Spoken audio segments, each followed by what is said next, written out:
చూస్తున్నాం తెలంగాణ రాష్ట్ర వ్యాప్తంగా ఉన్న ప్రభుత్వ ఉద్యోగులు ఖాళీలు ఏవైతే ఉన్నాయో అవన్నీ కూడా వెంటనే భర్తీ చేయాలనే నేపథ్యంలో ప్రగతిశీల యువజన సంఘ సభ్యులు ఎవరైతే ఉన్నారో వాళ్ళందరూ కూడా చాలా పెద్ద ఎత్తున దాదాపుగా 100 మంది అయితే మాత్రం ఈరోజు తెలంగాణ అసెంబ్లీ సమావేశాల్లో భాగంగా అసెంబ్లీని ముట్టడించడం జరిగింది. అయితే కొంత పెద్ద ఎత్తున పోలీసులకి ప్రగతిశీల యువజన సంఘ నాయకులకి వీళ్ళందరికీ కూడా కొంత వాగ్వాదం జరుగుతుందని మనం అయితే చెప్పుకోవచ్చు. ఈ నేపథ్యంలో కీలకంగా చూసుకుంటే వీళ్ళ ప్రధాన డిమాండ్ వచ్చేటప్పటికి ఇప్పటి వరకు కూడా కాంగ్రెస్ పార్టీ అనేది సంవత్సరం అయింది అధికారంలోకి వచ్చి ఇప్పటి వరకు కూడా ఎటువంటి ప్రభుత్వానికి సంబంధించిన ఉద్యోగాలు మెయిన్గా కీలకంగా చూసుకుంటే పోలీసు ఉద్యోగాలు కానీ టీచర్ ఉద్యోగాలు కానీ ఇలా పలు రకాల రెవెన్యూకి సంబంధించి కానీ ఇలా పలు రకాల ఉద్యోగాలు ఏవైతే ఉన్నాయో ఖాళీలు ఉన్న ఉద్యోగాలన్నీ కూడా భర్తీ చేయాలి అనేటట్టు వీళ్ళందరూ కూడా కొన్ని నిరసన కార్యక్రమాలు అనేవి అసెంబ్లీ దగ్గర చేయడం జరుగుతుంది. అయితే ఈరోజు అసెంబ్లీ సమావేశాల నేపథ్యంగా కీలకంగా చూసుకుంటే సీఎం రేవంత్ రెడ్డి కానీ కాంగ్రెస్ పార్టీ మంత్రివర్యులు మెయిన్గా పొంగులేటి శ్రీనివాసరెడ్డి, పొన్నం ప్రభాకర్ రెడ్డి, కోమటిరెడ్డి వెంకటరెడ్డి, ఉత్తమ్ కుమార్ రెడ్డి ఇలా కీలక నేతలు ఎవరైతే ఉన్నారో వీళ్ళందరూ కూడా అసెంబ్లీకి హాజరు కావడం జరిగింది. ఖచ్చితంగా ఇటువంటి నేపథ్యంలోనే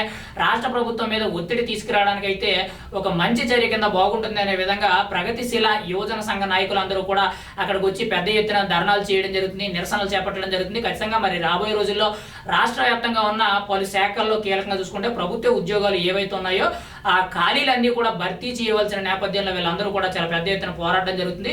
ఇప్పటికే కూడా మనం చూసుకుంటే గతంలో ఏదైతే గ్రూప్ 2కి సంబంధించి కొన్ని పోస్టులు అయితే విడుదల చేయడం జరిగింది. దానికి సంబంధించి నిన్న కాక మొన్న కూడా ఎగ్జామినేషన్ అనేది జరిగింది. గతంలో కూడా పెద్ద ఎత్తున ధర్నాలు ర్యాలీలు అయితే జరిగాయి. ఆ తర్వాత ఎట్టకేలకు కీలకంగా చూసుకుంటే అక్టోబర్లో గ్రూప్ 2కి సంబంధించిన ఎగ్జామినేషన్ కూడా జరిగిందని మనం అయితే చెప్పుకోవచ్చు. అయితే ఇక్కడ కీలకంగా చూసుకుంటే మిగిలిన ఉద్యోగాలు పోలీసు ఉద్యోగాలకు సంబంధించి కానీ, రెవెన్యూ ఉద్యోగాలకు సంబంధించి కానీ, టీచర్ ఉద్యోగాలకు సంబంధించి కానీ, కాంట్రాక్ట్ బేస్డ్ ఉద్యోగాలకు సంబంధించి కానీ ఇలా పలు రకాలుగా ఏవైతే ఉన్నాయో ప్రతి ఉద్యోగం కూడా కీలకమే అనేటట్టు ఈ ప్రగతిశీల యువజన సంఘ నాయకులందరూ కూడా చెప్పడం జరుగుతుంది. చాలా పెద్ద ఎత్తున అక్కడ నిరసనలు చేపట్టడం జరుగుతుంది. అసెంబ్లీ వద్ద కొంత తీవ్ర ఉధృత పరిస్థితి ఉందని మనం అయితే బలంగా చెప్పుకోవచ్చు. ఖచ్చితంగా ఏదైతే గతంలో చెప్పుకొస్తారో ఉద్యమాలకు అడ్డ తెలంగాణ గడ్డ అనేటట్టు ఏదైతే కొంత నినాదాలతో చెప్పుకొస్తారో అది ఎట్టకేలకు నిజమవుతుందని మనం అయితే చెప్పుకోవచ్చు. కాంగ్రెస్ పార్టీ అధికారంలోకి వచ్చిన 6 నెలల నుంచి కూడా అంటే గడిచిన 6 నెలల్లో కూడా కీలకంగా చూసుకుంటే ఏ విషయంలో కూడా అంటే విద్యార్థులకు సంబంధించి కానీ, ఉపాధ్యాయులకు సంబంధించి కానీ, లేదంటే ప్రభుత్వ పాఠశాలకు సంబంధించి కానీ,